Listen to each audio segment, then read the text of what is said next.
Hola, muy buenas noches. Hoy en esta cosería del viernes contamos con la presencia de un gran conversador, como es Diego Uberman, periodista y un gran amigo. ¿Cómo estás, Diego?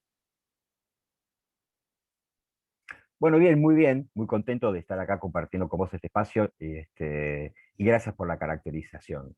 Me gusta. Bueno, sos periodista y de hace muchos años, ¿no? ¿Cuándo empezaste a ejercer el periodismo? Yo empecé hará 20 moneditas de años, la verdad que no llevo la cuenta por varios motivos. La primera es porque no me conviene. Eh, como formalmente como asistente de producción en radio. Antes había hecho algunos ejercicios de gráfica en lugares así, como se dice ahora, freelanceados. Siempre me gustó escribir. De todos modos, fue en la radio cuando empecé como asistente de producción de Silvio Uberman, donde bueno, encontré mi lugar en los medios de comunicación. Creo que puedo definirme como un hombre de radio. Es cierto, sos básicamente un hombre de radio, ¿no? Pero tenés libros escritos también. Uno es Tengo paciente que escrito, no se sí. conoce mucho. Bueno, nadie es perfecto. Sí, tengo dos libros en edición física. Uno de hace, creo que es del año 2007, que es un libro bastante particular, la historia de un personaje de la ciudad de Buenos Aires, Juan Baigorri, el hombre que tenía una máquina de hacer llover. Me convertí en el biógrafo oficial, sin quererlo, de Baigorri.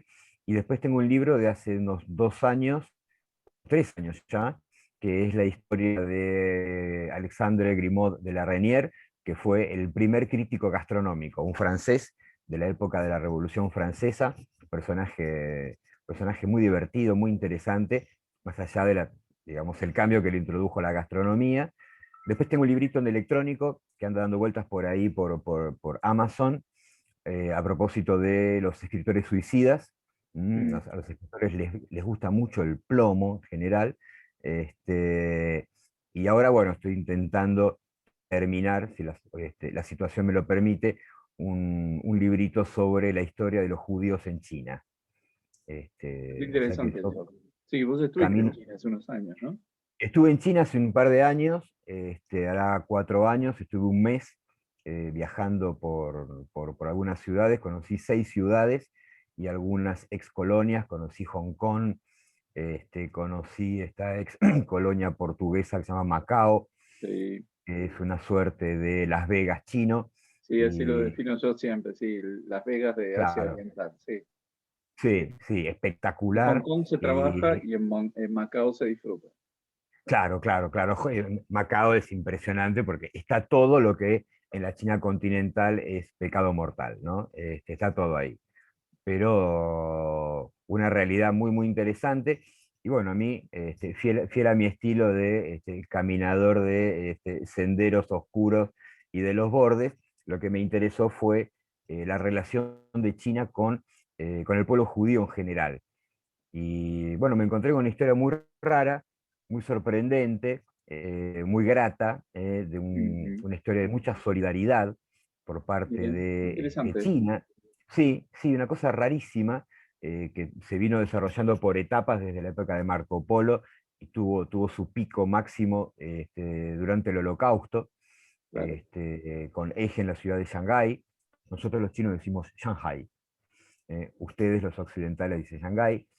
Y bueno, con personajes muy interesantes, muy divertidos, como no sé, Israel Epstein, que termina siendo prácticamente jefe de prensa de Mao, o Dos Pistolas Cohen, y tipos así muy graciosos con nombres que para nosotros son casi del barrio del Once, este, y terminaron teniendo protagonismo en la China revolucionaria y postrevolucionaria, ¿no?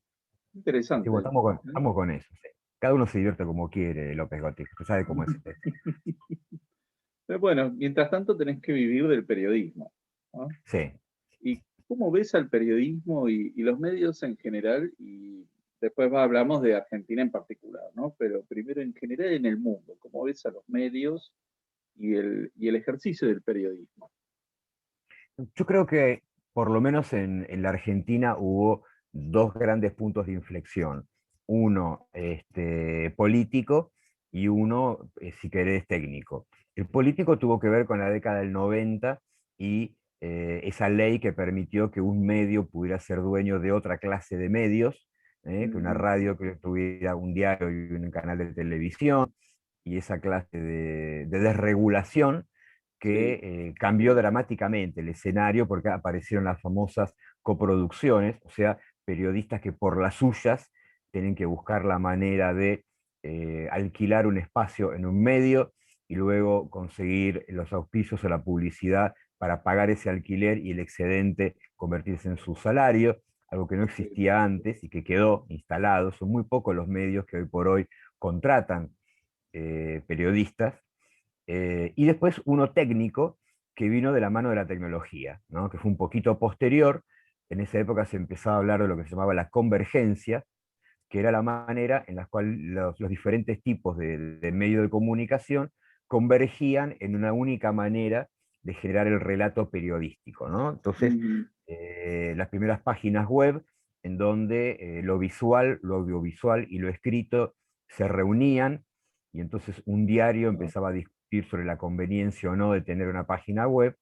Empezaron a tener dos redacciones, los grandes diarios tenían una redacción electrónica y una papel, y la realidad se los llevó puesto a todos, ¿no? La tecnología se los comió, los que pudieron adaptarse lo hicieron y lo hicieron muy bien, otros no pudieron o no lo entendieron y desaparecieron, y en el medio aparecen las redes sociales, ¿no? Que fue una segunda vuelta de tuerca que produce una ruptura dramática, diría yo, del paradigma periodístico, porque todas las personas, cada individuo, se convierte en un emisor y en un generador de contenidos y de noticias y de opiniones. Y claro. entonces cambia el orden de la agenda, ¿no? Y creo que estamos en este momento en un punto en el cual se está dirimiendo cómo va a seguir eso, ¿no? ¿Cómo va a seguir? Si Twitter va a seguir siendo el lugar a través del cual un presidente de la nación, de cualquier nación, comunica, cuando antes lo hacía a través de un comunicado oficial que circulaba por una agencia, que pasaba un medio, y ahora directamente tuitea una decisión, como puede ser un cambio de ministro, Sí, o cómo va a seguir eso, y estamos viendo esta versión, si querés, ultra postmoderna del poder que tienen estas redes, es lo que pasó durante la campaña electoral donde Donald Trump pierde, y cómo las grandes redes operan directamente decidiendo si puede o no puede participar, ¿no? sí, sí, O sea, sí. se ¿Cuál es tu convierten en reflexión actores. sobre ese tema? A mí, ¿Cuál es en tu... lo personal, me da la sensación de que se trata de un ejercicio de un autoritarismo muy elegante, ¿no? Ujú, Muy sí, elegante, muy sí, sutil, muy fino, pero un ejercicio de autoritarismo intenso, poderoso. En una época se decía, por ejemplo, que determinado político no podría sobrevivir a 3 tapas seguidas de un diario, ¿no? Del ujú, diario más vendido de la Argentina en ese momento. O sea, bueno, decía el diario, si agarramos un tipo y le hacemos 3 tapas seguidas en contra, lo bajamos.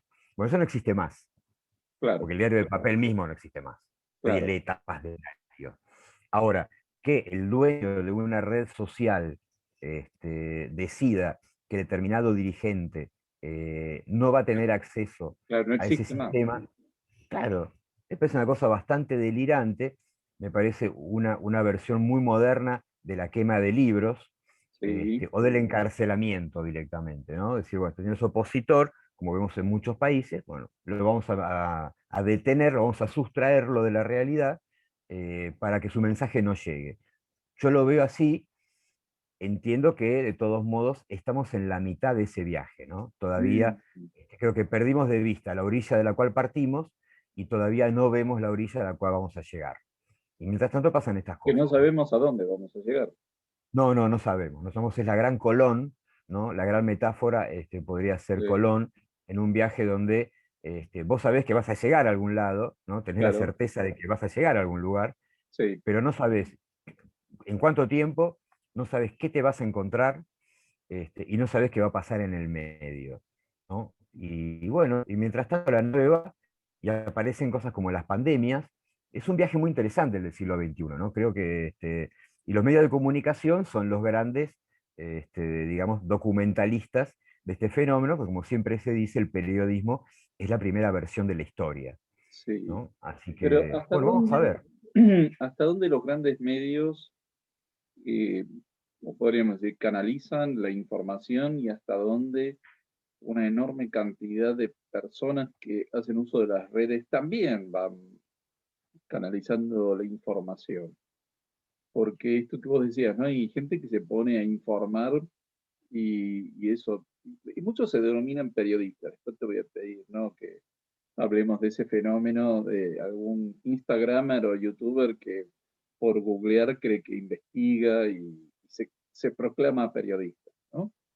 Me parece un poquito superficial el tema. Pero, ¿hasta dónde no se realimentan, no? Entre sí, porque los grandes medios también están viendo lo que hacen esos pequeños comunicadores. Yo creo que el concepto de grandes medios está en crisis, ¿no? Ujú. Para empezar, o decís, bueno, en el caso de la Argentina, podés poner como parámetro Clarín y La Nación, los dos Sí, grandes medios que sobrevivieron y que llegan al siglo XXI adaptados, y conservando su audiencia y habiendo podido, sobre todo, a dar ese pasito que tiene que ver con que un medio electrónico se convierta en rentable. Vos sí, imaginate que un diario de papel, podés ponerle, qué sé yo, Clarín, que habitualmente distribuía diariamente, para poner un número, 150.000 ejemplares, hoy por ahí distribuye 30.000, pero no tiene es 15 nada, millones de... Claro que es nada, es simbólico prácticamente, no casi es nada. testimonial, pero tiene, ponerle 15 millones de personas, de todo el mundo leyéndolos en Internet. Bueno, ¿cómo hacemos plata de esos 15 millones de tipos? Bueno, esos medios lograron dar ese paso desde lo financiero y técnico. Ahora, desde lo periodístico, no, no, porque aparece, por ejemplo, un medio puramente electrónico, ponemos un caso argentino que se está expandiendo como modelo a muchos países de América Latina, como es Infobae, Sí, que tiene una gran infraestructura periodística y lo supera, ¿no? Lo supera, claro, se pone primero y es el medio hoy más visto. Lo que pasa es que todo es muy efímero, porque mañana aparece otro que por alguna cuestión capta la atención de la audiencia digamos, toma ese lugar. sí, Y las redes interactúan permanentemente, ¿no? En ese ecosistema informativo va y viene, ¿no? Va y viene, porque la viralización de un contenido por ahí depende de la repercusión de un medio, porque el medio lo que tiene todavía es algo que las redes no tienen, que es el prestigio. claro, claro. Entonces, ese prestigio es una suerte de garantía de calidad del contenido difundido, que la red todavía no lo tiene, pero la red tiene la inmediatez, la red tiene la ruptura de la cadena de intermediarios, es el ministro o el presidente el que directamente emite el mensaje. Bueno, Sí. en esa interacción ganan y pierden los dos, ¿no? Yo lo veo así. ¿Y cómo es este fenómeno que yo mencionaba recién, ¿no? De estos personajes que se denominan periodistas simplemente por ponerse en la cámara y ponerse a hablar y muchas veces sin investigar. Bueno, hay una frase muy famosa que dice que de periodismo, de macroeconomía y de fútbol sabemos todos, ¿no? Este, entonces, claro, es muy simple porque no hace falta tener un conocimiento técnico como el caso de un bioquímico para ejercer el periodismo. Vos tenés una noticia o querés tenerla o opinás, que sería una etapa, en una época, una etapa, digamos, superior del recorrido periodístico, un tipo que podía opinar o firmar Sí, una nota. Esta inmediatez de las redes te lo evita todo eso. Entonces da lugar a todos estos señores, donde para mí lo interesante es que de alguna manera se declaran periodistas por noticias vendidas al peso, por kilo, ¿no? mm, Entonces, vos tenés que un señor o una señora junta 50.000 seguidores, ¿no? Entonces son varios kilos de audiencia, y entonces por eso queda validado como emisor. Cuando en otra época, para que un tipo se validara como emisor, tenía que ser honesto, tenía que ser creíble, tenía que ser Claro, culto, en claro. fin, tenía que cumplir una serie de requisitos que hoy no hace falta, ¿no? Hoy lo que hace falta es juntar volumen, ¿no? Si vos tenés volumen, entonces sos periodista. Y es así, está como corrido, ¿no? El parámetro que mide el ejercicio de la práctica profesional. Bueno, Ahora, vos hace un rato hablabas de la audiencia. ¿Hay una audiencia o hay muchas tribus de audiencia? bueno, para gente de nuestra generación, de repente la audiencia podemos pensarla por ahí como organizada ideológicamente y Ujú. segmentada por nivel socioeconómico, ¿no? Decís, bueno, señores de determinado nivel de instrucción y determinado nivel adquisitivo consumen determinada clase de contenidos porque son Bien. afines a su manera de pensar.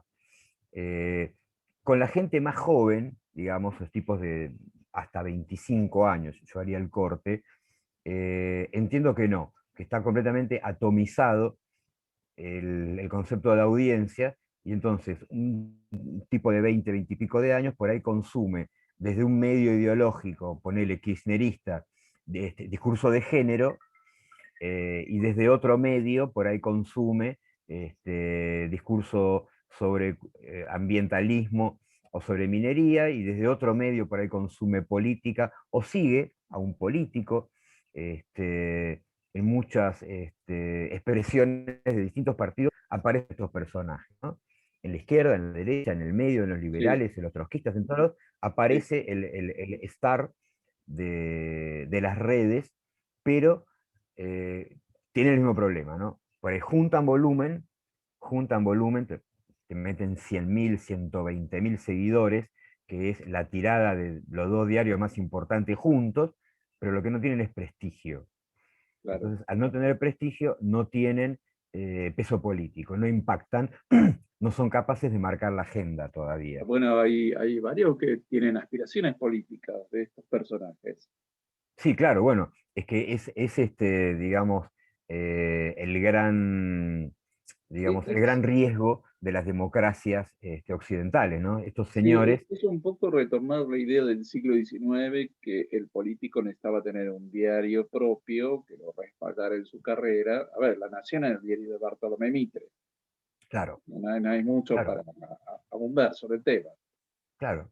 Pero es un poco volver a eso. El tema es que si, yo siempre digo, hay un apagón y en 24 horas nos olvidamos de todos estos personajes. No Claro, tienen bueno, anclaje presencial ni territorial.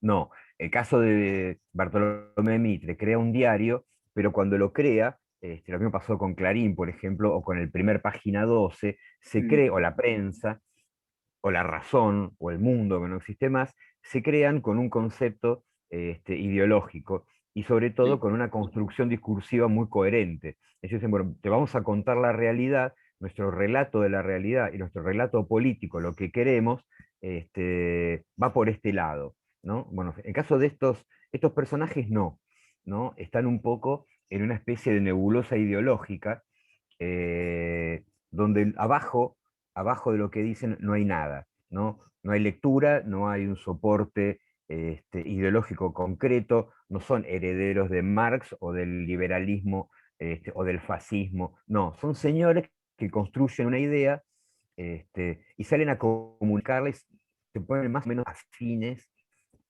a un partido o a una posición, pero son así son efímeros. Ese es sí. el tema, son efímeros, ¿no? Esto que vos planteabas de hay un apagón y desaparecen, sí, claro, claro, sí, sí, son absolutamente efímeros. No, digamos, su fuerza está en mantener alimentada esta audiencia, que es una especie de monstruo imaginario, ¿no? La audiencia, polimorfa, como decíamos Claro. hace un rato, absolutamente polimorfa, que es voraz. Y todo el tiempo reclama dame algo, contame cosas, ¿no? Claro, Todo el tiempo, claro. todo el tiempo. Entonces, los mismos medios electrónicos, los más modernos, entendieron esa lógica, y si vos entrás a una página web de un diario, vas a ver que a lo sumo cada 5 minutos cambia. cambia el aspecto. Aunque el Y contenido sea el te da mismo, noticias que son sí, absolutamente intrascendentes, sí. sí, o te lo reordeno, o le cambio la foto, ¿no? Pero dame cosas todo el tiempo, ¿no? Esa voracidad es infinita. Bueno, que estos señores viven ahí, ¿no? En esa parte del ecosistema. Pero por ahora no está claro cuál es su rol al momento de generar volumen político. ¿Y vos crees que en algún momento puede llegar a tener prestigio? Yo creo que sí, yo creo que algunos sí. Yo creo que algunos, los que se lo tomen más seriamente, sí. Mm, Los que entiendan la lógica del mensaje político, ¿no? De cómo la cabeza de una persona filtra los mensajes y los aloja y los utiliza en distintas funciones. Quienes comprendan eso, sí, creo que van a sobrevivir y que se van a convertir en interlocutores válidos. Los demás, la gran mayoría, me parece que van a quedar en el plano de las recetas de cocina, o las vedettes, que son las personas y los jugadores de fútbol, los que tienen la mayor cantidad de audiencia, que se miden en millones.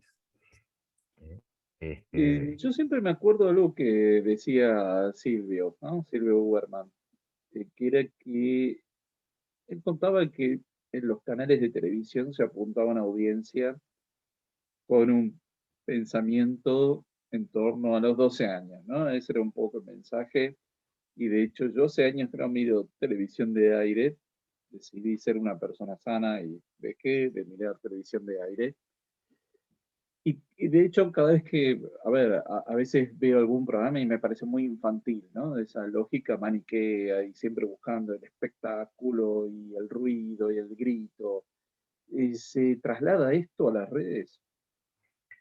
Sí, sí, creo que en un punto, en algunos puntos más que en otros, pero sí, sí, sí, sí, digamos, el medio de comunicación audiovisual siempre tuvo esa cosa infantiloide, porque necesitó nivelar para abajo, ¿no? Necesitó Claro, ampliar la base, y entonces la manera de llegar a la mayor cantidad de gente es bajando la demanda intelectual. sí. Este, Lo cual te deja no hay otra anclado ahí. manera.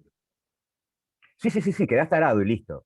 Te deja Este, anclado en una mentalidad de sí, 12 años, de sí, buenos y sí, malos, y un mundo sí, absolutamente blanco y negro, sí, sí, y sí, quedas anclado de ahí. escándalo, Sí, sí, tenés, digamos, en los horarios marginales, programas un poco más ambiciosos, o directamente más ambiciosos, pero están en los horarios marginales donde vos sabes que el tipo que lo quiere consumir va a ese horario específicamente. De todos modos, toda la lógica televisiva está en crisis. mm, La cantidad de gente que ve la televisión de aire, por lo menos, y la otra también, es cada vez menos. ajá, La audiencia se retira locamente, ponele, pongamos un ejemplo, un tipo como Pipo Mancera, por ejemplo, hacía programas con 60 puntos de rating. ¿Eh? sí, Más de la mitad de la gente, de los televidentes activos lo estaban viendo ahí. Bueno, hoy un programa exitoso, pero exitoso así, un tanque, poner un Tinelli, te mete 12 puntos de audiencia. no es nada. ¿Sí? Claro, es insignificante. O un programa de cable muy visto tiene 2 puntos de audiencia, o 3 en el mejor de los casos. Ahí, digamos, un retiro, ¿no? La gente se va de la televisión, pero sobre todo se va por este tema de, primero, por la calidad, ¿no? Segundo, porque cambia la lógica del consumo, no tenés más la obligación de a las 9 sentarte a ver el programa, lo ves cuando Claro, querés. Entonces, esta cosa caprichosa, que es un pariente de las redes, ¿no? De hago lo que quiero, cuando quiero, porque quiero, no me importa el contexto, soy absolutamente independiente de cualquier condición, sí. pegó en la manera de consumir medios, ¿no? Eh, entonces sí, claro, están directamente relacionados, son dos fenómenos de alguna manera muy emparentados. Este, de todos modos, te digo, el gran marco de contexto es, estamos en un viaje que no sabemos a dónde nos lleva, ¿no? Claro, claro. ¿Y cuál es tu visión de las carreras de periodismo? Bueno, Chan. es horrible, tengo una visión horrible. Este, tengo una visión horrible, pero basada de alguna manera, en la experiencia personal. el periodismo tradicionalmente fue, y que yo creo que sigue siendo, un oficio, ¿no? Es una profesión. Un médico, para ejercer la medicina, tiene que estudiar una serie de cuestiones teóricas, un bioquímico, un ingeniero, entonces tiene que profesionalizarse. Bueno, el periodismo no, es un oficio, es algo que se aprende haciendo, como ser Claro, zapatero, por claro. ejemplo, ¿no? Es una práctica, Como ser es un ejercicio, ciclista. claro, es un ejercicio basado en la práctica, ¿no? No puedes tener teoría. No, O no sea, hay libro para o podés hacer, tener claro, teoría. O podés tener teoría, sí, ¿no? sí, podés, pero no vas a ser mejor ciclista porque leíste más. No, eso claramente no. No hay manual de instrucción. Pero el Claro, periodismo sí hay teoría. claro, el problema es que en un momento dado se confundió lo que es el fenómeno de la comunicación con el fenómeno periodístico, ¿no? Ajá. Entonces aparecieron las licenciaturas en comunicación social. Muy bien, entonces un señor de 20 y pico de años ingresa a ese estudio, cursa 5 años una licenciatura en una universidad, donde repasa todos los teóricos y todas las teorías a propósito de la comunicación. Por ahí hay algo sobre el periodismo, que es la manera en la cual la comunicación se ejerce. Sí. Pero de la práctica profesional, cero. Entonces Ujú, ese tipo, con su título de teórico de la comunicación, sale y pretende insertarse en un medio y nunca escribió una noticia. ujú. Y más allá de que suene un anacronismo o una queja de viejo, que lo es, pero más allá de que suene eso, el tema de saber escribir una noticia tiene que ver con cómo te vas a comunicar con tu público, Totalmente. ¿no? Que necesita que vos la información se la entregues ordenada de un modo, con un título, con una breve introducción, que es la bajada, con la noticia escrita de determinado modo. Hoy se lee muy poquito, bueno, entonces tenés que escribir muy poquito, pero esa práctica, o ese ejercicio práctico que tiene que ver con la práctica en sí misma, donde un tipo comenzaba al lado de alguien que sabía más y lo veía trabajar y Claro, lentamente iba aprendiendo, como un oficio, como un aprendiz de un oficio, claro. hasta más, ¿no? Como que se intentó profesionalizar o hiperprofesionalizar una práctica que justamente es eso, es una praxia, no es una gnosia, es un ejercicio, algo que se aprende haciendo. Y entonces aparecen muchos chicos muy frustrados en el Mm, camino porque se encuentran de repente en una radio y no saben manejarse, o tienen que claro, escribir y lo que creen que porque el tipo es licenciado, va a escribir la nota editorial del diario. Decís, mira, no, vas a escribir si Martín Redrado es el papá o no del hijo de Luli Salazar, para empezar, y cortito, y no lo vas a firmar, porque no sabemos quién sos, porque estás aprendiendo, sí. ¿no? Bueno, creo que ahí se produjo una enorme distorsión, y creo que muchos chicos en ese punto están sufriendo mucho, ¿no? Mm. El ejemplo más claro es el periodismo deportivo, ¿no? Muchos Sí, pibes, sí, eso es ¿viste? muy cruel. Pibes, claro, es muy cruel porque pibes que por ahí creen que el periodismo deportivo es ser un gordo que habla de fútbol. Y teóricamente es algo mucho más grande, pero egresan en su gran mayoría preparados para ser un gordo que habla de fútbol. Y eso empobrece. O ni hablar, otro ejemplo grande es el espectáculo. El Sí, periodismo de espectáculos es otra cosa, ¿viste? Es otra cosa, no es decir que fulana salió con Mengano. Eso se llama chisme y es otro género, que es sí. divertido, ¿eh? Pero no es Sí, periodismo de sí, es espectáculo. superficial, es para la lectura, en Claro. todo caso, cuando estás esperando a la peluquería. Bueno, no es tu caso, ¿no? No es mi Pero, caso, claro, pero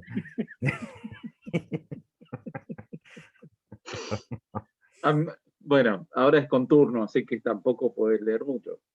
no, La peluquería tenés ahora que es con ir, turno, así que no tenés tiempo ahí para esperar y ya no no tenés el podría, peluquero que te tire la data para los burros ni nada de eso, tampoco. ni eso. La pandemia ha destruido eso. Nos han arrebatado eso. Pero es muy interesante lo que decís de esto de esas, de esos egresados que están frustrados, ¿no? Claro, porque independientemente de que la práctica profesional se embarra, decís, bueno, fenómeno, en última instancia, si el método se mide por el resultado, si el pibe es un inútil, va a ser un inútil. y si el tipo es brillante, va a brillar, Mm, con más o con menos esfuerzo. Pero eso por un lado, pero por el lado de él es sí, un enorme dolor, porque es un pibe que dice, 10 años de mi vida, sí, se le hizo cosas que me importan a mí o ni siquiera, y al momento de trabajar no sé cómo se trabaja esto. tal cual, Este, no sé cómo tal hacerlo. cual. Decís, bueno, preparame un informativo de 4 minutos para meter después de la tanda. Necesito 6 noticias. Título y bajada. Y el tipo te mira como si necesitara subtitulado. Bueno, pero el periodismo es eso.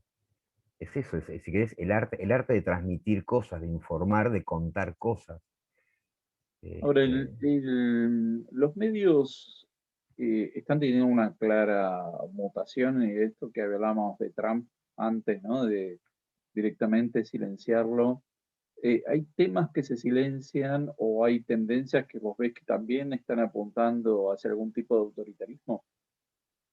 sí, sí, creo que estamos viviendo una época muy interesante por un punto y un poco cruel por el otro, que es la era de lo políticamente correcto, ¿no? Sí, Entonces, hay cosas que no se pueden decir directamente. Y los medios compran eso porque eso genera audiencia y viven de eso. Entonces, por ejemplo, no se puede decir más negro. Entonces, la gente no es más negra, es afroargentina, o afro-uruguaya, o afrodescendiente. Pero, y te dicen, cuando vos cuestionás eso, te dicen, bueno, porque si decís negro, lo estás estigmatizando. Pero blanco sí se puede decir. sí. Entonces, ¿cómo es la Además, historia? negro no Entonces, tiene nada de malo. además, claro, ¿cuál es el problema? Si el señor es negro, digamos, todas las atribuciones negativas se las estás poniendo vos imaginariamente. Totalmente, Es al contrario, total- el señor debería reivindicar su condición de negro totalmente, estoy de y acuerdo. decir, yo soy negro. Sin embargo, no. Pero para los blancos no aplica, pero los blancos son los que dicen que decir negro está mal. Entonces, es una cosa muy, Mm, muy jodida, ¿no? Muy, muy jodida, que aplica a otro montón de cosas. Por ejemplo, una época era con los judíos, por ejemplo, no se podía decir judío. Era el hebreo, el israelita, ¿no? No se podía decir judío. Bueno, ahora pasa, por ejemplo, con el tema de los negros, además estoy trabajando sobre el tema y leyendo mucho material académico sobre el tema, y vos te das cuenta, ¿no? Que, no se puede decir negro. Ok, no se puede decir negro. Y bueno, eso mismo aplica a un montón de cosas donde los medios se autocensuran en un punto, porque se ponen a caballito de estas tendencias de lo políticamente correcto porque la gente lo toma. El modelo principal tiene que ver con la cuestión de género, con el discurso de género, sí. ¿no? Que se instaló de un modo, desde mi punto de vista, muy autoritario, ¿no? Muy, ¿Cuál muy es tu opinión al autoritario. respecto? Mira, yo siempre tuve la idea, de que tal y como lo consagra nuestra Constitución, que las personas mayores de edad son libres de hacer con su vida lo que quieran en Ujú, la medida en la que no perjudiquen a los demás. La elección sexual me parece una cosa de la vida privada de la gente, y nadie está en condiciones de juzgarlo. mm, El fenómeno de la homosexualidad o el travestismo no es una cosa que inventamos nosotros, es no, una cosa que nos acompaña desde que la humanidad tiene registro de sí misma. Entonces, el tipo que vino a descubrir que hay homosexuales, dice, mira, te perdiste un par de capítulos de la novela, porque ¿viste? Esto es muy viejo, en realidad, pero muy viejo, muy basta con viejo. leer historia de Grecia. Claro, ¿viste? Entonces, ¿qué estamos descubriendo, muchachos? Este, entonces, me parece que es un gran recurso que encontró la política para construir minorías, ¿no? Porque en realidad son minorías muy chiquitas, no llegan a ser minorías, son colectivos, o sea, pequeños conjuntos de personas, y a partir de eso, un relato que lo proyecta como ejemplo de inclusión y tolerancia. Que yo creo que es al revés, creo que lo que terminan Total. haciendo es estigmatizándolos más. Porque Sí, si un señor es travesti, ponele, o quiere transvestirse, señalarlo y mostrarlo y recortarlo como ejemplo, me parece que no aplica. Si el señor quiere hacerlo, pues que lo haga. ¿Cuál es el problema? En última instancia, si el tipo es médico, a mí me interesa su trabajo como médico, no como médico travesti. A mí su vida totalmente, privada no me importa. totalmente. Pero Entonces creo que está pasando eso, ¿no? esto es una corriente que en muchas universidades de Europa y Estados Unidos está siendo muy importante. Yo recuerdo creo que fue el año pasado o el anteaño, que New York Times publicó una nota de una universidad prestigiosa de Estados Unidos, en donde los alumnos pidieron que se retirara una cátedra dedicada al arte renacentista, porque era de hombres heterosexuales blancos europeos. Y es lo que había en esa Y, época, maestro. y sí, o sea, y si tenés una cátedra de arte chino, van a ser chinos. No va a haber, a ver, no va a haber ningún esquimal ahí, ni, Claro, ni ningún italiano. O sea, pero claro. hemos llegado a un punto que me parece que es bastante ridículo y en el que las personas se ofenden si vos estás diciendo una versión que no es la que creen, ¿no? Porque, listo, Es yo puedo hablar con alguien y tiene su opinión, bueno, listo, pero de ahí a que se ofenda y trate de censurarme y de volverme invisible, ya es otra cosa. que yo creo que este discurso de lo políticamente correcto es la versión del siglo XXI de la herejía medieval, ¿no? Mm, Entonces, así como tuvimos a Il Braghettone, que mandó tapar los genitales de los cuadros de Bonarotti, sí, ¿no? Con esa clase de impunidad, pero sobre todo de torpeza. Ahora, este fenómeno es muy parecido, ¿no? El que no está ordenado dentro del sistema discursivo dominante es un hereje, es un fenómeno casi religioso, ¿no? sí, es Que un trasciende, puritanismo de sí, otro tipo, trasciende sí. la racionalidad, trasciende la racionalidad, es un hereje, viola una regla que es sagrada y que emana, no tendremos muy bien claro de dónde, pero lo que hay que hacer es destruirlo o por lo menos invisibilizarlo, ¿no? Hay que ser corrido. Creo que es un enorme retroceso en ese sentido, ¿no? Un enorme retroceso porque nos pone de frente a un mecanismo social religioso, ¿no? Claro, claro. Este, Y y esto a su entonces vez, ahí, ¿te parece que alimenta el populismo? Los distintos bueno, populismos, ¿no?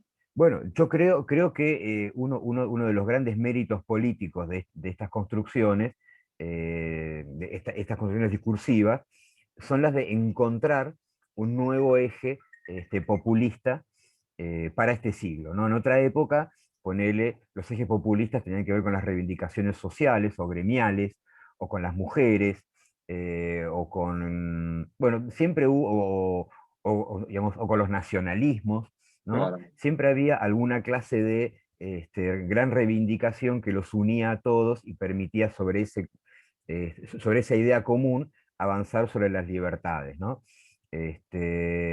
Bueno, creo que eso se agotó y alguien tuvo una idea genial realmente, ¿no? Los malos también son vivos, ¿no? Es más, es una condición, te diría, sine qua non para ser malo, ser vivo. totalmente. Claro, encontró en esta clase de reivindicaciones un gran argumento que son muy permeables, sobre todo en las generaciones de jóvenes actuales que tuvieron la suerte de no haber atravesado ni guerras, como nos pasó a nosotros, que no las atravesamos, pero sí atravesamos dictaduras. Ellos Tal no cual. pasaron por ningún fenómeno de esta naturaleza, no lo experimentaron en carne propia. Entonces, lo consumen con gran alegría, es como una causa a la cual sumarse. Es Y una épica. claro, y en esa épica a la cual se suman, llenos de amor y llenos de esperanza, no se dan cuenta que lo que están haciendo es subirse a un fenómeno de quema de brujas, Sí, sí, que vos creo que sabés eso que es lo yo que está noto buscando. ese tono de épica en todo, ¿no? Nada, comí una milanesa, comí una milanesa, mirá qué gesto heroico. No, no, mirá, es algo normal. El heroísmo es algo muy, muy excepcional. O sea, y no podemos vivir de épica, al contrario. La épica es algo muy excepcional y prácticamente en estos tiempos, y sobre todo en sociedades democráticas, no estamos para la épica, justamente. Al contrario, estamos para algo muy aburrido. La democracia es muy rutinaria en ese sentido. Bueno, es que yo creo que digamos, lo que ocurre, o uno de los motivos por los cuales esta gente joven es tan permeable a eso, es justamente esto que vos señalás, ¿no? La épica. Ellos no tienen una épica, digamos. En la época de nuestros padres, ponerle pudo haber sido la épica de derrotar al nazismo, o todo Claro, lo contrario, el caso de la Guerra claro, Española y todo el fenómeno de Europa. En la década del 60 puede haber sido la épica del racismo. En los 70 la épica revolucionaria como eco de la revolución cubana. Entonces, en todos los países de América Latina aparecen los focos revolucionarios, ¿no? De claro. Nicaragua, un tipo como Cortázar que se va a Nicaragua y escribe Nicaragua tan violentamente dulce, Isadora Allende en Chile, y las guerrillas Sí. que prometen la revolución, y había esa épica. Bueno, ahí no pasa nada. Ahora, no No. pasa- ahora el tema es A ser ver, épica es vegano. que vos vivís en Arabia Saudí o en Irán. Claro, claro, ahí, a ver, hacete una Ahí épica sí, ahí ahí, te acompaño. Ahí te hacete una acompaño. épica ahí, o en China mismo, hacete una épica ahí. Exactamente. Andá a ser uigur, andá a ser musulmán en China, Exactamente. y conversamos. Pero los pibes así, digamos, de este occidente blanco democrático, también quieren una causa, también quieren ir a romper cosas por algún motivo superior y noble, y no lo tienen. Entonces aparecen los veganos, vos te comes tu milanesa y sos poco menos que un criminal, estás un asado y te pone el borde de ser Mengele, ¿viste? Y pasan esta clase de cosas, lo mirás al tipo y decís, para un poco, flaco, Sí, es sí, un sí, sí. asado. Vos sabés que a mí, gracias al veganismo, me ubicó en una posición de centro, porque yo soy vegetariano, pero no me meto en el plato ajeno. De hecho, acá en mi casa, hasta se hacen asados y yo como lo mío. No me meto, vos no te metes en lo mío y compartimos el momento. Y me ubico en una posición como del centro, ¿no? Porque están estos extremos que dicen, ah, bueno, está bien, vos no molestás, qué sé yo, como que se puede Claro, conversar. Es muy loco esto. sos el buen salvaje. Este, pero decís, claro que es muy loco decir, yo te juzgo, ¿por qué me vas a juzgar? Come lo que quieras, pero a mí qué me importa. Pero no te metas en mi plato, por Exacto. ejemplo. Algunas Y, cosas, y en todo caso, persuadí, en explica todo por caso, qué. invítame, haceme Exacto, parte. exacto. Sí se puede entender, o es un poco más razonable, por ejemplo, las políticas de cuidado ambiental. Es decir, bueno, el Totalmente. planeta llegó a un límite jodido, bien, eso es una épica posible para la juventud. Ujú. Pero eso tiene que ser compartida, es razonada, no puede ser digamos, una violencia. Sí, Tiene que ser una toma de conciencia que te lleve a participar, a separar los residuos y entender por qué, a totalmente. saber hacerlo, digamos, a incorporar el problema y entonces ser el generador de la solución. Pero sí, falta esa épica y creo que en esa ausencia es donde los pibes más jóvenes compran este discurso que oculta o que tiene como base, peor, una enorme carga de autoritarismo, ¿no? Que como ellos no Sí, lo vivieron nunca, no terminan de verlo y de entenderlo. Dicen, ¿por qué sí. autoritario? Decime, Si yo te voy a te explicar por qué. animás, si te animás a hacer un pronóstico de los próximos 15, 20 años, ¿cómo ves a los medios? Yo soy por naturaleza optimista. Este, creo, creo en las soluciones, digamos, no sé si en los finales felices, pero sí en las soluciones funcionales. Ujú. Digamos, no creo en los apocalipsis, ni en las predicciones apocalípticas. Eh, Entiendo que estamos en este viaje, que ya perdimos de vista la orilla de la cual partimos, no sé a dónde bien vamos a llegar, me imagino un lugar en el que muchos van a quedar en el camino, redes sociales, interlocutores, medios de comunicación, maneras de conectarnos, van a quedar en el camino. No sé, si vos te acordarás del Fotolog en su momento, que fue una cosa muy revolucionaria, nadie se acuerda, es arqueología.